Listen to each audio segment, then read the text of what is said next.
تو کتنے پاکستانیوں گنا نہیں، 1000 کے اوپر ہوئے، کیونکہ مختلف ممالک کے لوگ. یہ پاکستانیوں کی آپ سے محبت بھی ہے. جی ہاں، تو we have to reciprocate. Doctor صاحب پاکستان کی کوئی ایسی چیز جس نے آپ کو بہت متاثر کیا ہو، پاکستان اور پاکستانیوں دونوں میں سے؟ نمبر 1 جو پاکستانیوں کا جذبہ ہے، پیشن ہے، وہ ماننا پڑے گا. پیشن ایک عمل ہوتا ہے اور ایک پیشن ہوتا ہے. تو جہاں تک کہ دین کے لیے جو پیشن ہے پاکستانیوں کا، وہ میرے حساب سے باقی نیشنلٹی سے زیادہ ہے. پیشن. اگر آپ پوچھیں گے توحید کی بات، میں بولوں گا سعودی عرب کی توحید کی بات. توحید یہاں بھی ہے لیکن وہاں کا جو الگ معیار ہے. تو پیشن، جو جذبہ اسلام کے لیے کھڑے ہونا، وہ پاکستان میں ون آف دا ہائیسٹ ہے میری نزدیک. کوئی ایسی چیز جس کو دیکھ کے آپ کا دل بہت کڑا ہو، یعنی بہت دکھا ہو کہ یہ کیا ہو رہا ہے پاکستان میں؟ نہیں، آج کل تو ایسے حالات ہے کہ پوری امت کی حالات خراب ہے. جتنے مسلم ممالک ہیں، کوئی بھی ایک ملک کو نہیں کہہ سکتے کہ یہ اسلام کی شریعت میں 100% ہے. 100% چھوڑے 90% بھی، 90% چھوڑے 80% بھی نہیں.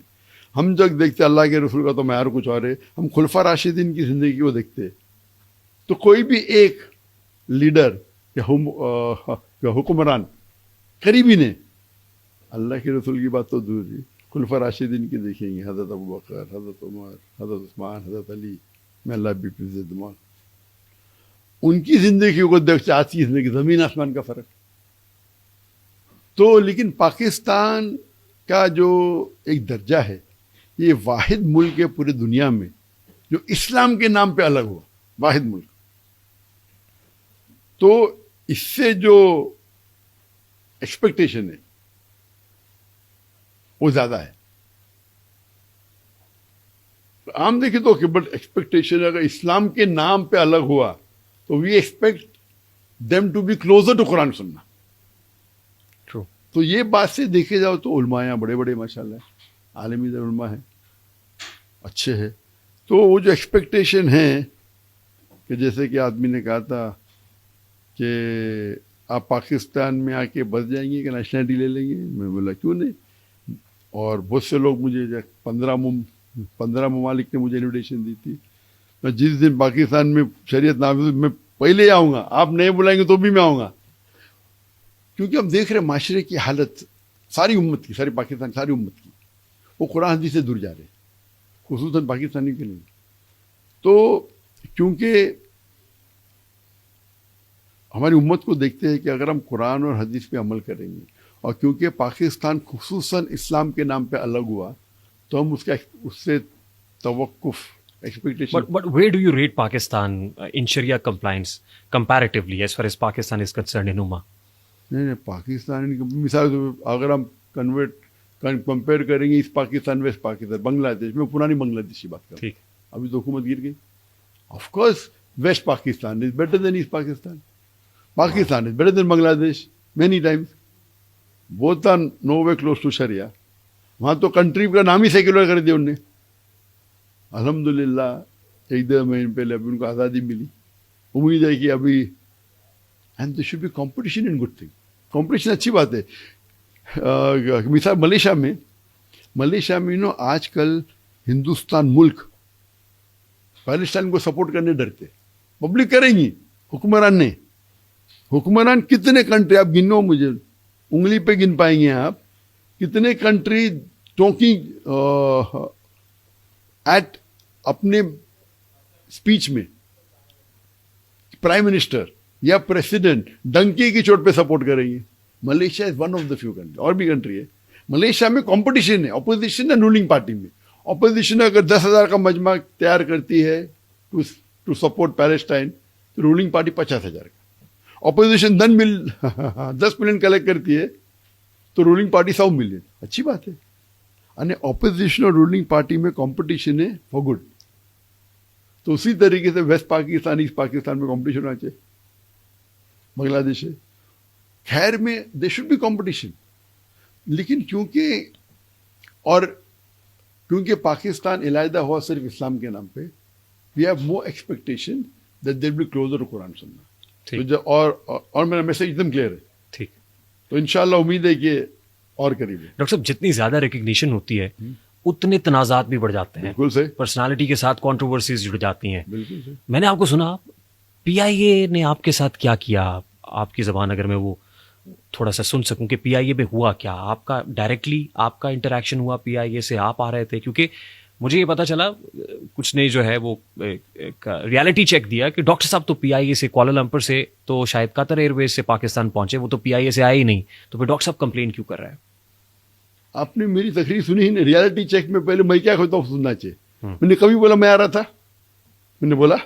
میں نے کہا میری اسٹاف ایکوپمنٹ. تو ریالٹی چیک میں پہلی بار وہ مقرر نے کیا کہ آپ کو چیک کرنا چاہیے، نمبر 1.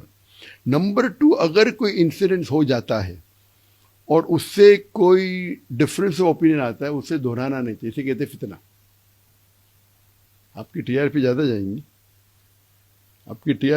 جائیں گی، لیکن اس چیز کو جس سے کسی کا دل دکھا،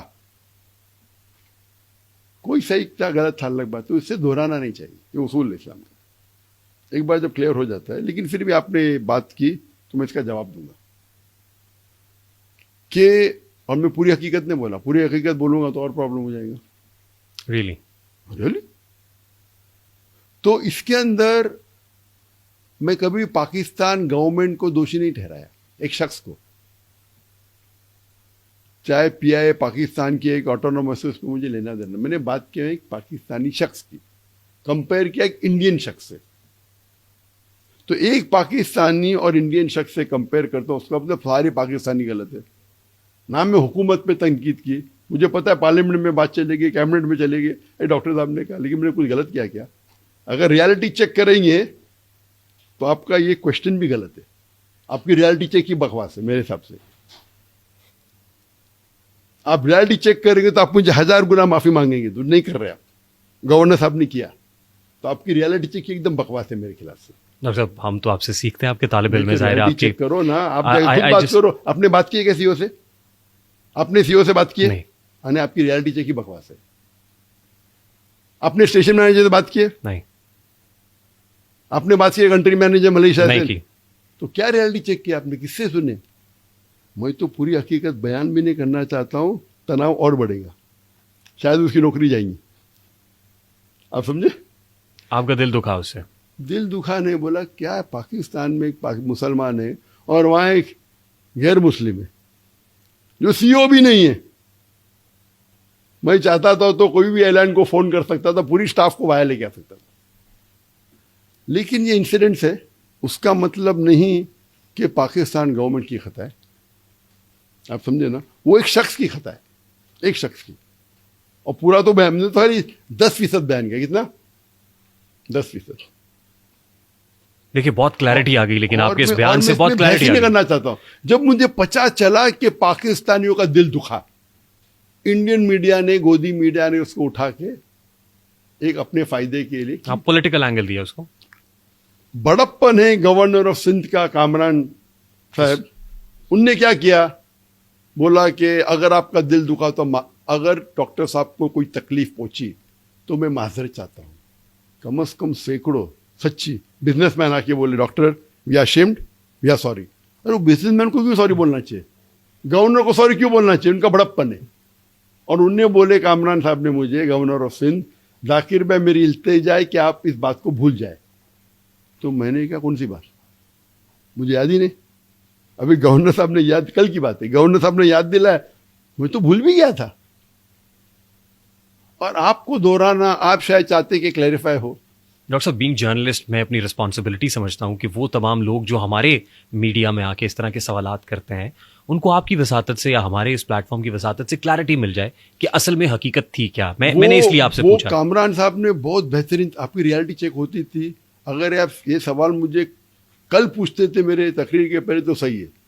آپ کی ریالٹی چیک میں یہ نہیں چیک کیا کہ گورنر آف سندھ نے بھری مجمع میں کہا کہ آپ بات کو بھول جاؤ اور میں معذرت چاہتا ہوں. تو میں نے کیا بولا؟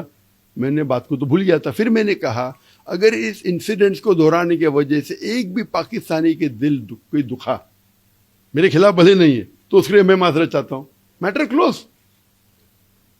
آپ کو سوال، اب میں ہو سکتا ہے آپ نے سوال پہلے سے پریپئر کیے، دوپہر کو کیوں ہو سکتا ہے، سپوز جو مجھے ٹھیک کل دوپہر کو کیوں ہے. ٹھیک. آپ کی ریالٹی معلوم پڑنا چاہتا تھا. کامران صاحب نے بھرے مجمع میں کروڑوں لوگ دیکھ رہے تھے، وہ وائرل بھی ہو گیا. آپ وہ سوال کو نکال دینا چاہیے. اسے کہتے ہیں جرنلزم. لیکن سوال کو نکالیں گے تو TRP کیسا بڑھیں گی میری؟ آپ سمجھے نا. آپ کو یہ کہنا چاہتا تھا کہ آپ نے معذرت مان گیا, ہمارا دل خوش ہو گیا, میٹر ختم. پھر بھی آپ سن جی جی یعنی آپ کی, میں نے کہتا ہوں آپ کی نیت غلط ہے, آپ کی تحقیق غلط ہے. آپ یہ کہنا چاہتے ماشاء اللہ آپ نے کل کے مجمع میں کامران صاحب نے معذرت مانی, آپ نے معذرت مانی, ہمارا دل خوش ہو گیا, metre over.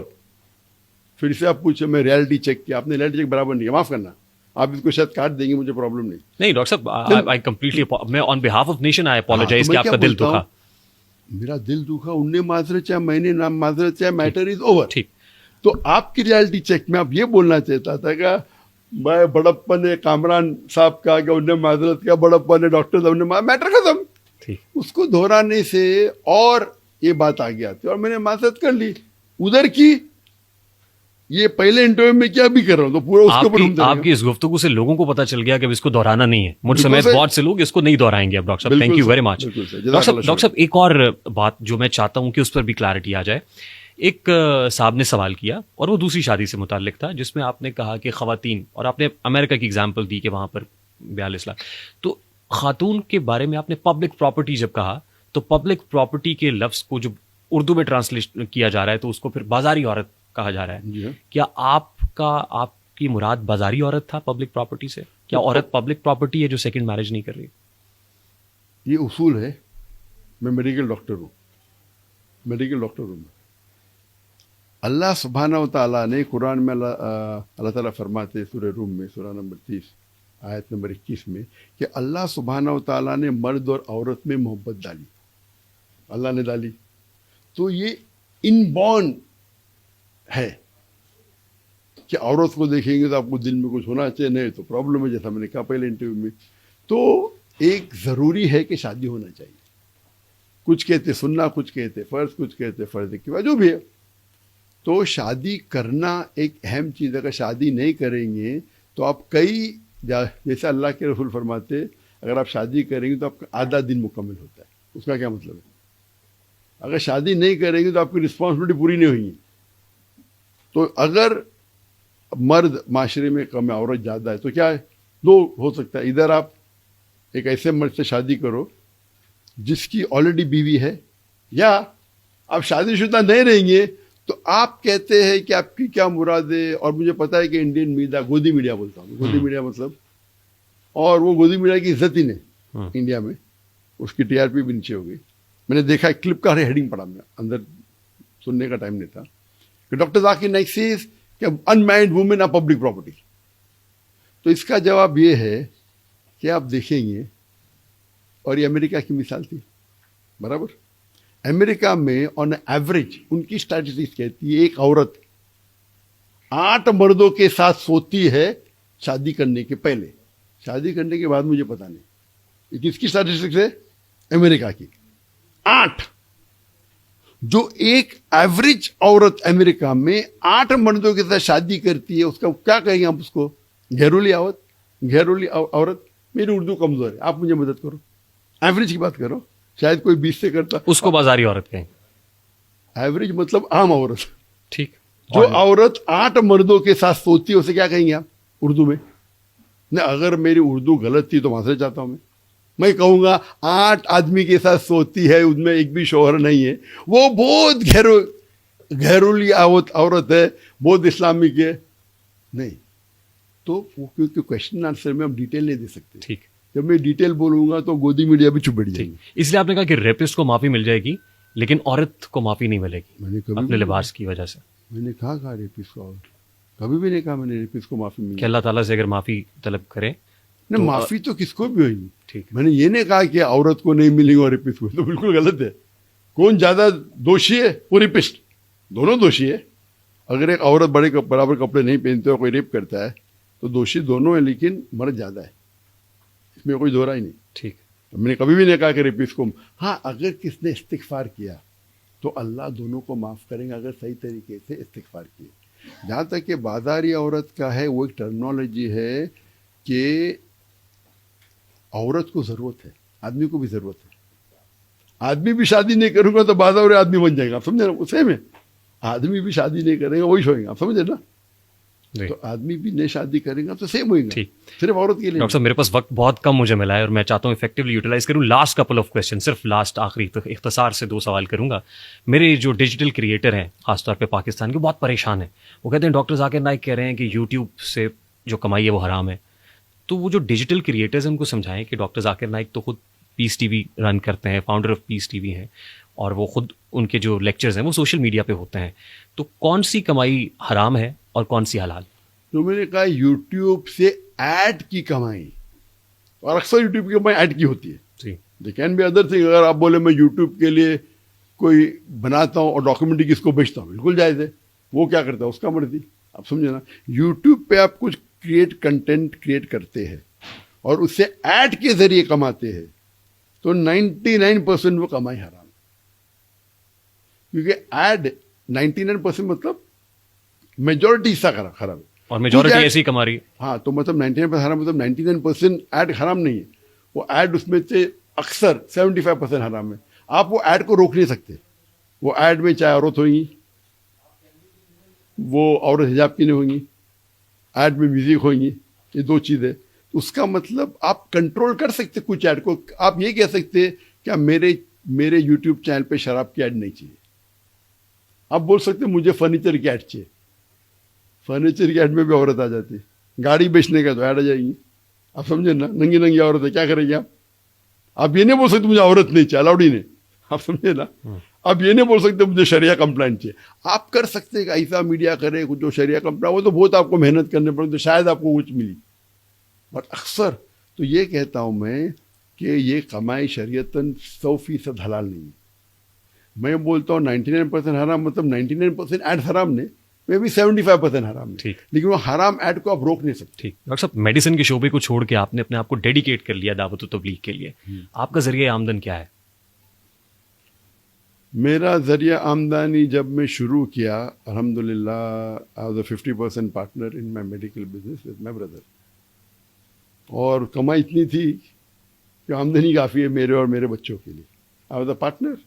I set up the medical clinic, me and my brother. اور میرے والد بھی ڈاکٹر تھے, بھائی بھی ڈاکٹر تھے, میں بھی ڈاکٹر تھا. میں نے سیٹ اپ کیے, ہم لوگ 50% پارٹنر تھے. یہ پارٹنرشپ خیر. تو میرے بھائی نے کہا ذاکر تم 100% اپنے آپ کو اللہ کے لیے قربان کرو, میں آپ کو 50% دیتے رہوں گا. میں نے میرے بھائی سے کہا دیکھو نہیں بھی دیں گے چلے گا. بھائی نے بولا نہیں, مجھے ثواب ملے گا. تو 50% ہی آمدنی کافی ہے میرے بچوں کے لیے. الحمدللہ اچھا کروڑوں روپیہ کماتے. ٹھیک. رہی بات جب میں دعوتی میدان میں گیا, پہلے میں کہا کہ 2 گھنٹہ دعوت کروں گا ہفتے میں, پھر 2 گھنٹہ دن میں کروں گا, پھر 50% کروں گا, پھر 2 گھنٹہ دن میں میڈیکل پریکٹس. پھر میں نے والدین سے کیا 0, والدین نے مان لیا. اس کے بعد جب میں دعوتی میدان میں گیا, in short now on average I give about 2 to 3 days in a month. کیونکہ عام آدمی 8 گھنٹے کام کرتا ہے دن میں 5 times a week. میں کام کرتا ہوں on average 14 to 16 hours 6 days a week, یعنی ڈبل دین ایوریج میں. برابر میں کام کرتا ہوں 7 دن, 7 دن کا میں لگاتا ہوں. تو اور اس ٹائم میں فیملی ٹائم بھی دیتا ہوں, سب کرتا ہوں الحمدللہ. اس ایکسٹینڈیڈ آر میں سے میں میرے بزنس کے لیے تقریباً 2 دن average in a month, half an hour every day ہو جائیں گے آن ایوریج. کبھی ہفتے میں نہیں کرتا ہوں, ٹرپ پہ آتا ہوں, دیکھنا ہے ایوریج کی بات کر رہا ہوں. تو maybe of my working hours it will be a small percentage, maybe 3-4% جو بھی ہے وہ. اختتام میں میرے پاکستانیوں کو میسج دے دیں کہ دعوت و تبلیغ کی طرف آنے سے یوں لگتا ہے کہ جیسے گھر کا چولہا نہیں جلے گا, بچوں کو کیسے فیڈ کریں گے, معاملات کیسے چلیں گے. اور میں کہا کہ اگر آپ تو آپ کتنا کما لیتے ہیں ذرا بتا دیں ان کو تاکہ ان کو اندازہ ہو جائے. میں نے سب سے پہلی بار میں نے میری والدہ سے 15 لاکھ روپئے لون لیے. اس ٹائم انڈیا پاکستان کا ریشو میں بھی 1:2 تھا, ابھی 1:3.3 چل رہا ہے. یہ کبھی کی بات ہے 98 کی بات, 99 کی ہے تقریباً. پہلے بار میں جب بزنس شروع کیا تو اس ٹائم میں بھی مثال کے طور پہ ایگزیکٹ پتہ ڈبل ہے, تو آپ کے حساب سے میں نے 30 لاکھ لیا. میں نے کہا انشاءاللہ لون دیے, 8 مہینے میں واپس کر لیا. پہلے سال میں ماشاءاللہ 200% زیادہ منافع, تو پیسے واپس دے دیا, پیسہ میرا بن گیا. اس کے بعد تو